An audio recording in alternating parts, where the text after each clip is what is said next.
All right, so 15 years ago, I was back on my family's farm, hanging out with my grandpa, watching TV. He would watch this Japanese channel that's not in English, didn't make a lick of sense. Just sit there and he'd be like, I don't understand him. And then one time he leans over to me and he goes, you know, I think this book reading's not right. I'm like, well, okay, Grandpa, what's that? He goes, well, these kids, they're reading that Harry Potter, they're learning that black magic, that witchcraft, you know? And I'm like, okay, that's a good point. And your grandma's been doing some book reading, and now she won't have sex with me. And I'm like, I don't know, Grandpa. When was the last time you showered? I've been here for a week. You've been in those same clothes the whole damn time.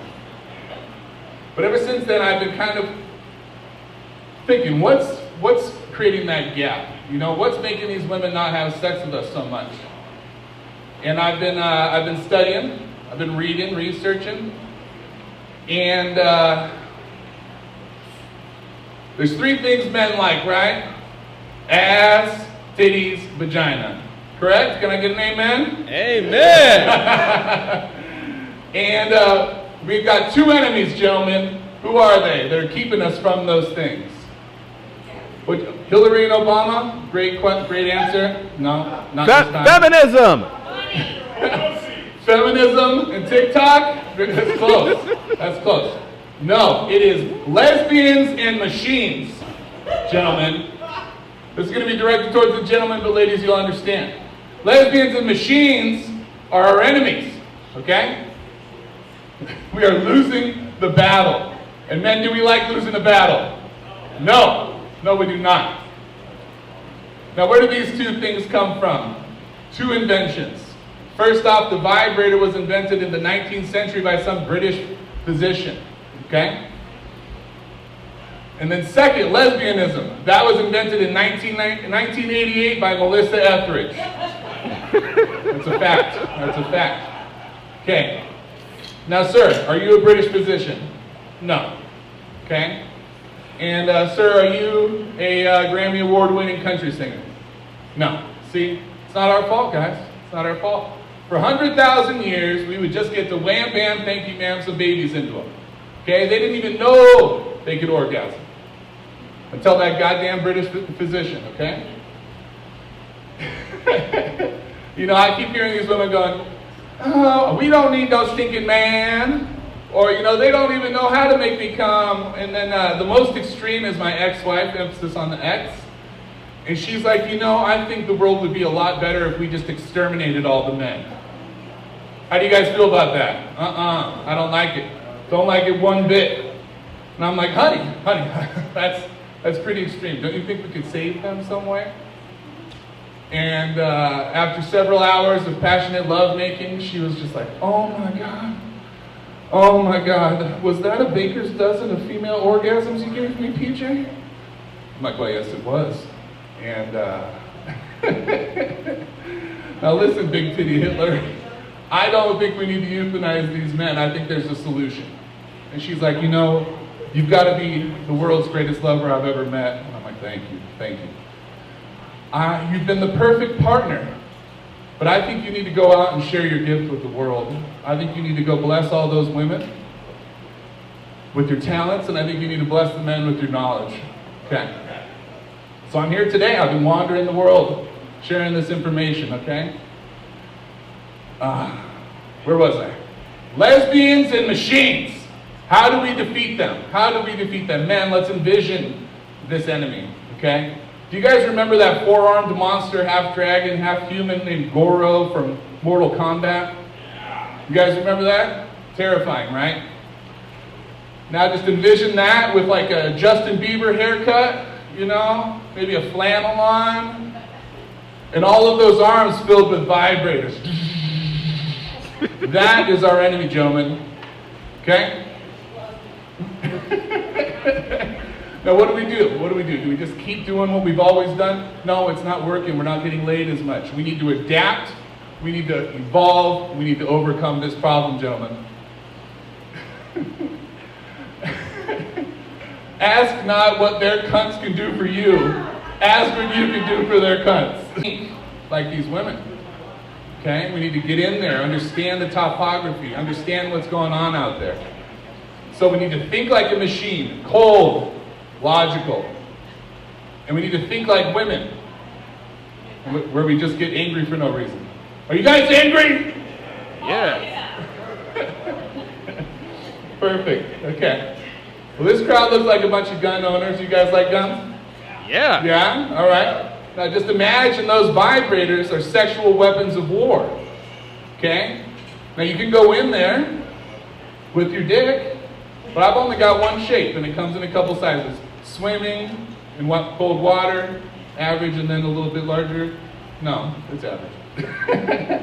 These gals are coming in with all sorts of shapes, all sorts of sizes. They're whizzing, they're burring, they're doing all kinds of insane shit. How do we compete with that, gentlemen? The answer is, we fight fire with fire.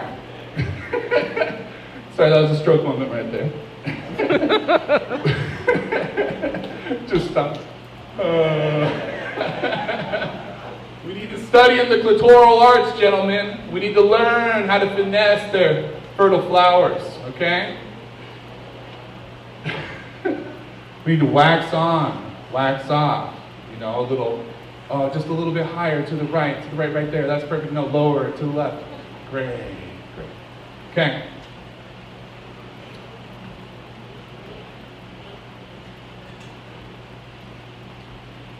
I have another stroke moment. All right. So we've got three options. We've got do what we've already been doing. We've got adapt, evolve, overcome. Or we can just wait for sex robots. What do you guys think? All right. Or we can just start sleeping with ourselves, gentlemen. What do you guys think? Pride parade's tomorrow. Who's going? That's what I thought. Just fucking okay. All right. Well, I am going to tell one though. My sister was living down in Hillcrest. This is a gay bar joke, but it's not going to go how you think it's going to go. Now, I am was married to a woman until what had happened, but she's like, oh my God, I got to take you to this bar. I was like, what is it? She's like, I can't tell you, you just have to come. I'm like, all right. So I walk up, and it's just this red door, dark building, no sign.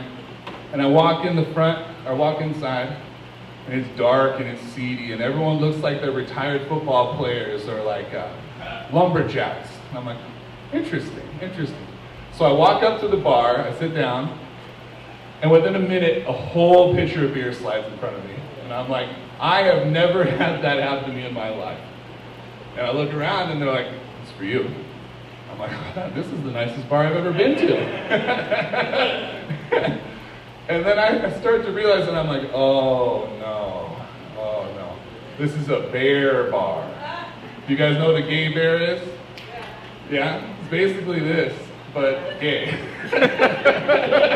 I am the target in this place. And I don't really realize it until I start looking around, all the guys are staring at me. And then I see the bartender, and he's like a mountain of a man. He just starts lumbering over. And he gets up to me, and he goes, hey, I want you to come home with me tonight. I'm like, oh, no thanks, I'm here with my sister. I'm straight. He's like, well, we'll get you another pitcher of beer. We'll work on you just yet.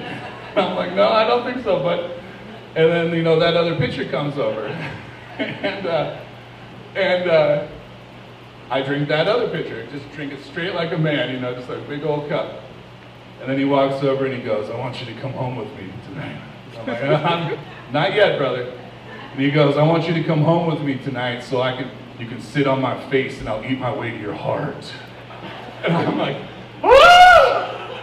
I have never been so disgusted, so flattered, and felt so pretty in my entire life. This is the first time I have ever been hit on. This is the first time I've ever felt beautiful, guys. And I had another picture. No, that's the end of that joke. And I only went back like 4 or 5 more times after that. All right, hey, thank you guys.